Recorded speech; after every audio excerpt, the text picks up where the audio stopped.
right back. This is Boomer Life on CIL 650. I said, doctor, Mr. MD, doctor, can you tell Yes, we're back on Boomer Life on CIL 650. I'm George Gordon, and on Boomer Life today, we're joined by Dr. Paul Zickler from Yes Wellness. And our theme today, the 9 tips to becoming smarter. We've touched on exercise. If you've got any more questions about this, want to know more information about that, you can go to YesWellness.com. Lots of great information there. Let's talk about some of the other things that you can take, Dr. Zickler. And we talk about animal-based omega-3 fats. We hear the term. What does it mean? Yes. Omega-3 fats is everywhere in the news. You pick it up and, what the heck is that? Omega-3 fats, they're essential components, structural components of your brain. 60% of your brain is fat, and 25% of this one particular omega-3 is DHA, and the other one is EPA. Those are the 2 products that are usually in omega-3s. And there's other products, omega-6s. And those free fatty acids have to be in balance. And unfortunately, with our processed foods and our diet, the way Western diet is going right now, we got a predominance of 6 versus 3. So the 3s are a lot more important, and we need to supplement those to balance the 2 of them together, and especially for brain health. So those fats are essential in terms of the metabolism of the brain cells.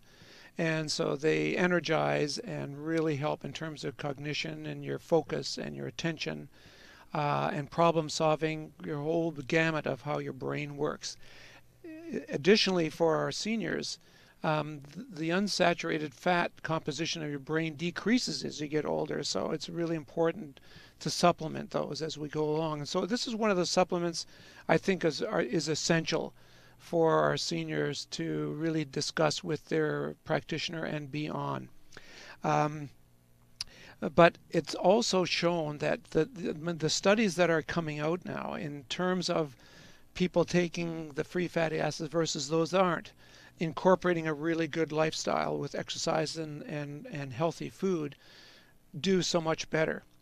And if we incorporate that with our next step in terms of sleeping well, that is, when you combine those 3 things, really you're doing a major part of your producing a really healthy brain. Due diligence of survival. Eh? Yes, exactly. Let's just talk about a bit about the foods. There are supplements, and as you say, as we get a bit older, we don't absorb it as well, and the supplements are great. Are there just some of the common sense good eating practices that we can undertake? Well, as we've stressed in past episodes, is to stay away from sugars. So any processed sugars.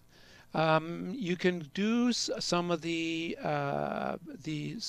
sugar substitutes, like stevia would be my first choice. And there's some of the sugar alcohols like xylitol, erythritol, if you really need to have something to spice it up. And honey is not a bad alternative, but you can't, that's sugar, but you only want to do maybe 1 or 2 teaspoons a day. Right. And so I really enjoy my Earl Grey London Fog with a teaspoon of honey.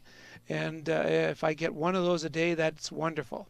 So that is number 1, your sugars. If we can eliminate all the sugars. And number 2 is stop eating processed food. Eat closer to your market where you're producing your own dinners. No TV dinners. Make your own food from scratch. Get lots of fruits and vegetables, and if you get the vegetables that are produced by your farmer around the corner here in Richmond that compost the soil, where you know that the vegetables that he's producing have the nutrients that you're looking for, and if you eat meat, make sure that you're eating meat that comes from produce that is grass-fed, and not being force-fed with growth hormone, antibiotics, etc. Certainly a movement in that, isn't there? Oh, absolutely.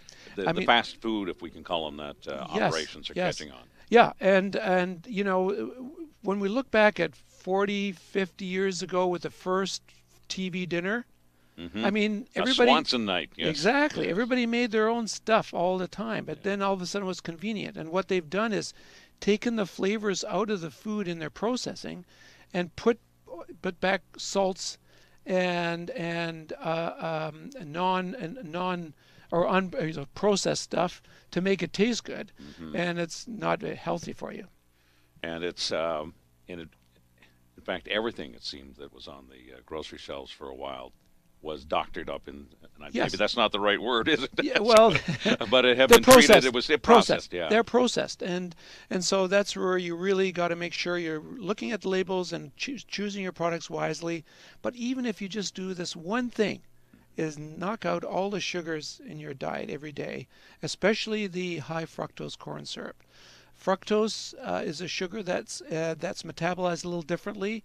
It goes directly to your liver, and you're going to have problems if you can't eliminate that. But just doing those three things would make you so much infinitely more healthy. All right. Now you touched upon the magic word, sleep, and everybody should get a good night's sleep. As we get a little bit older in the boomer generation, is there a certain number of hours? Are there certain hours that we should be getting each day? Well, it's generally around 8 to 9 hours. Some people, there are, and again, if you look, all things medical, things when you talk about symptoms, when you talk about what's normal, it's a bell curve. There's some people at either ends are extreme, and most of us are under the big bell. There's some people that really survive really well and are alert and healthy, surviving on 5 or 6 hours of sleep. And there's some people that may require maybe 8 or 9 or maybe 10 hours sleep on the other side of the spectrum. Most of us are under the big hump, is 8 to 9 hours. And there's more and more research to show how much repair is being done, not just to your physical body in terms of muscles, etc.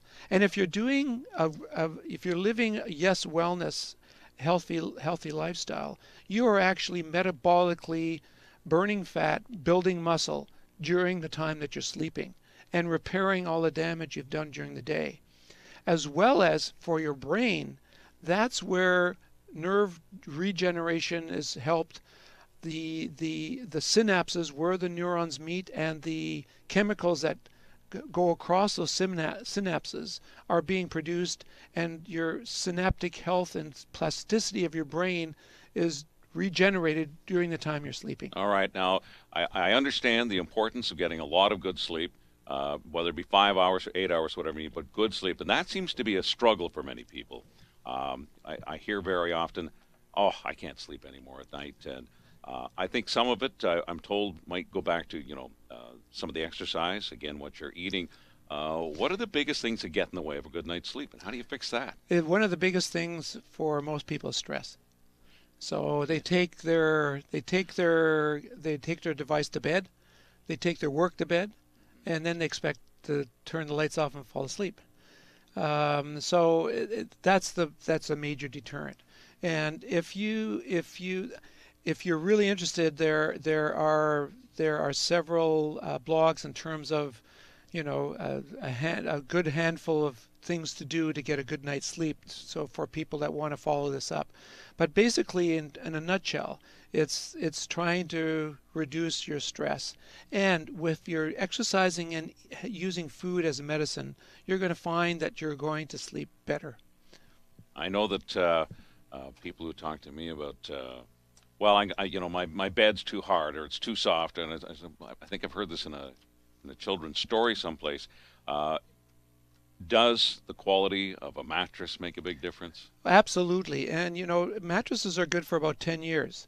And you should get, even though it may look brand new, you probably should get another one. And as we get older, we lose a lot of our sort of coverings over our muscles and joints and bones. And so, having a mattress that gives you support, but enough cushion to stop those aching hips or the aching elbows, or the aching shoulders. So you got to really figure out which one. There's all kinds of newer products. You can spend any amount of money on. But for sure, you want to really find one that suits you best, and it's very important. All right, we're going to try and cover one more point here in this segment. Coconut oil. There are magic.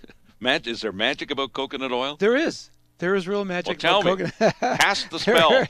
There is real magic in coconut oil. And coconut oil, I mean, you can use it for everything. You could use it for dandruff and skin rashes, and just for as we get older, you know, especially in wintertime with forced air heating in our house, our skin is really dry, especially the lower legs, and we get itchy legs and the skin is flaking off. Some coconut oil on it every night. Coconut ingested is a wonder food, and it just makes your body work better, and it's a brain food. And so all those things we talked about wanting to do, you know, making your nerves work better, regenerating them, making new ones, and healing them, everything that we want is done by coconut oil. So coconut oil can be, you know, bulletproof coffee. What is that? They use coconut oil and shake it up with your coffee.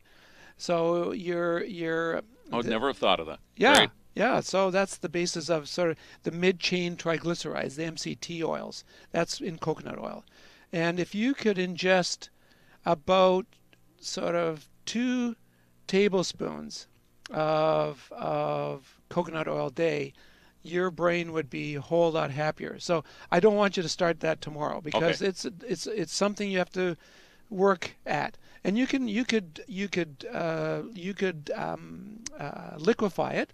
And add it to your salads. Salads. Right. You can put it in your coffee, like a bulletproof coffee. You could ingest it, use it instead of butter. It's very good. I use coconut oil to fry with. So I fry my egg in coconut oil. You got to be careful not to overheat it so it doesn't smoke.